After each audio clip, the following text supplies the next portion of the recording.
Agenda sidang hari ini tadi sudah diputuskan untuk selanjutnya adalah mediasi sesuai dengan peraturan Mahkamah Agung. Tadi sudah diputuskan ada dua hakim yudisial dan hakim non yudisial. Jadi habis ini mungkin saya akan mencari untuk bertemu dengan mediatornya untuk mengatur jadwal supaya minimal minggu depan ada pertemuan untuk membahas kelanjutan proses hukum ini seperti apa, karena mediasi itu memang diatur berdasarkan peraturan Mahkamah Agung dengan tujuan kedua belah pihak mungkin bisa membicarakan permasalahan secara baik, secara kekeluargaan untuk mencapai kesepakatan secara musyawarah.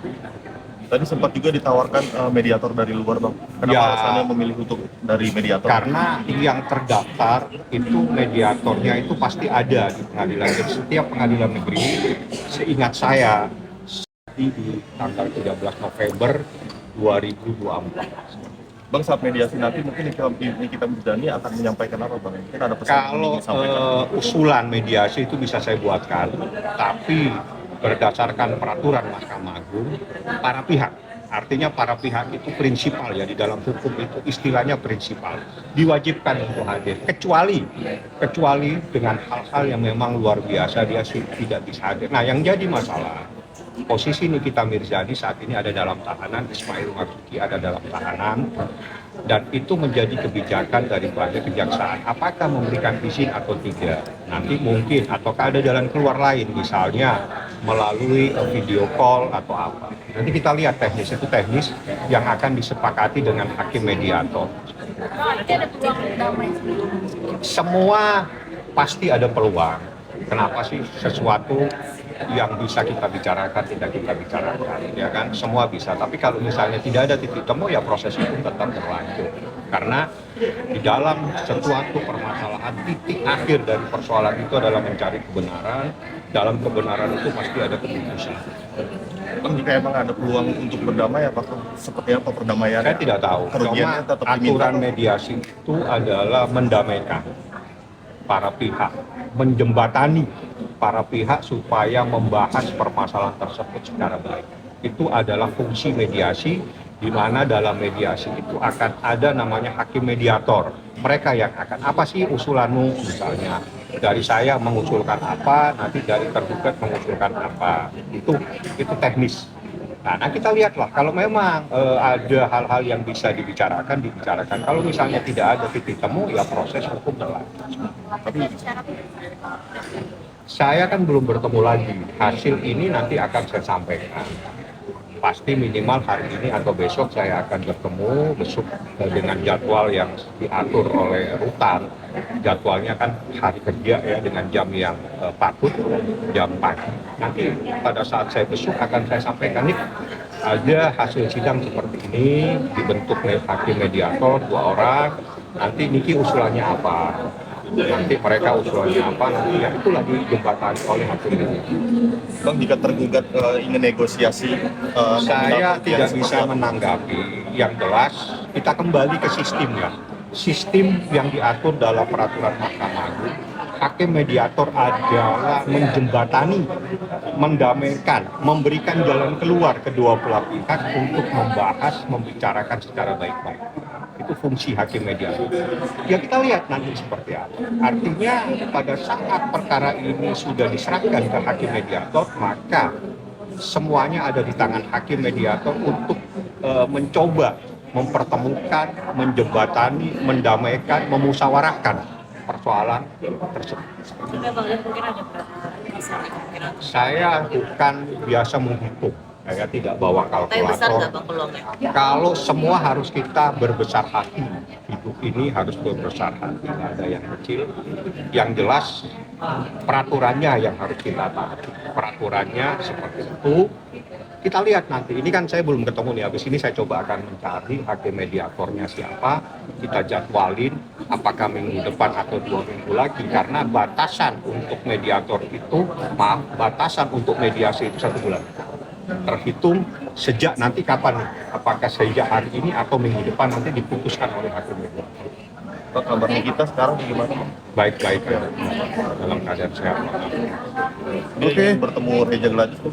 Saya belum membahas yang begitu. Biasanya yang saya bahas itu dengan ini pasal.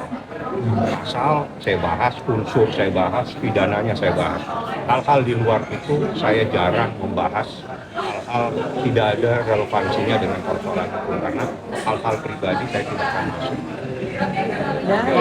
Makasih Bang. Saya bertemu dengan hakim mediator ya. Nanti saya akan sampaikan apakah minggu depan kita mediasi atau tidak. Ya, saya coba akan mencari dulu. Ya, makasih ya teman-teman semua ya. Assalamualaikum. Waalaikumsalam. Ronde kedua, Bang. Ya, jadi kayak gitu guys ya. Bila ya guys. Mana tuh? Kasih lihat. Habis kita mau makan siang dulu ya teman-teman. Aduh, panas banget coy. Udah sampai nggak karu-karuan muka Mamski. Saya mah. Apa sayang? Jadi gimana tuh tadi? Ini sidangnya ditunda gimana? Sumpah, tapi memang katanya sih ini ya, menurut kata yang pakar hukum bukan Mamski ya. Jadi kalau di pengadilan ada mediasi dulu. Kalau mediasinya deadlock, nggak menghasilkan sesuatu yang baik, maka akan dilakukan sidang pertama. Ya udah, kita tunggu aja lah ya. Tunggu aja say. Mami rela nih. Nah, itu sidangnya nggak tahu kapan. Mamski rela nih meluangkan waktunya untuk datang ke persidangan ini. Gimana sih bentuk dukungannya Mami? Deket banget sama rumahku, aku tinggal di Pondok Indah. Jadi lumayan deket dan kalau ada waktu memang pengen banget melihat ini loh. Tadi yang aku udah berapa kali kasih tahu ke teman-teman, kita mau melihat kronologis dengan bukti-bukti yang ada secara jelas, terang benderang di ruang pengadilan. Jadi kita bisa lebih apa ya, yakin lagi gitu loh. Oh iya nih, ternyata peristiwanya seperti ini gitu. Kerjasama nih, ternyata ada kerjasama ya. Cewek di Indonesia ini yang luar biasa beraninya, terus apa ya, mentalnya kuat banget, mentalnya kuat sekali. Jadi bukan perempuan sembarangan lah Nikita Mirzani. Terserah lah lo mau ngomong apa ya, tapi lo kalau ada di sepatunya Nikita, lo berada di dalam sepatunya Nikita, lo nggak akan bisa seperti dia. Dia itu single mom yang sangat outspoken, dan dia kalau sudah bicara gitu. Jadi aku sebagai apa ya, sama-sama cewek juga, sama-sama dari dunia entertainment, aku sangat mensupport gitu dan mau melihat proses pengadilan ini adil untuk Nikita Mirzani gitu, ada keadilan buat dia gitu. Karena dia juga single mom yang punya 3 orang anak, yang 2 masih kecil-kecil, masih di bawah umur juga, yang satu ya kok kasus seperti ini dibuat berlarut-larut, dibuat kayak berlapis-lapis, apa sih gitu loh, kenapa sih ini kan. Nah di perdatanya kita bisa lihat ini kan kerjasama gitu, kerjasama yang udah disepakati juga gitu sama si DRG. Terus ini aja nggak datang 2 kali nih, 2 kali nggak nongol. Pengen juga lihat gitu loh, reaksinya tuh kayak apa sih dia, ekspresi mukanya kayak gimana sih, orang itu sebenarnya aslinya kayak gimana sih. Pengen tahu kok kenapa kamu nggak datang. Niki aja datang, Niki aja pergi, dipanggil apa dia dengan heads up dia pergi. Kamu kenapa? Kamu kok nggak datang? Itu sih yang aku pengen tahu. Oke? Kadang mengidolakan sosok Niki juga, tapi kan dia juga sosok yang berani juga gitu untuk komentari. Oh iya, itu stylenya, itu gayanya Niki. Yang aku suka, yang aku kalau sedikit kurang setuju adalah cara berbicara. Nah, jadi cara style orang bicara beda-beda. Niki menurut aku memang ekstrim cara bicaranya. Tapi satu yang aku pegang dari Niki, dia tuh kalau bicara jarang banget meleset atau hoax gitu. Jarang. Dia bilang apa itu benar tuh, besokannya benar. Ini iya, emang ngomong apa adanya. Memang gayanya seperti itu. Tapi informasi yang dia berikan itu bisa kita pegang.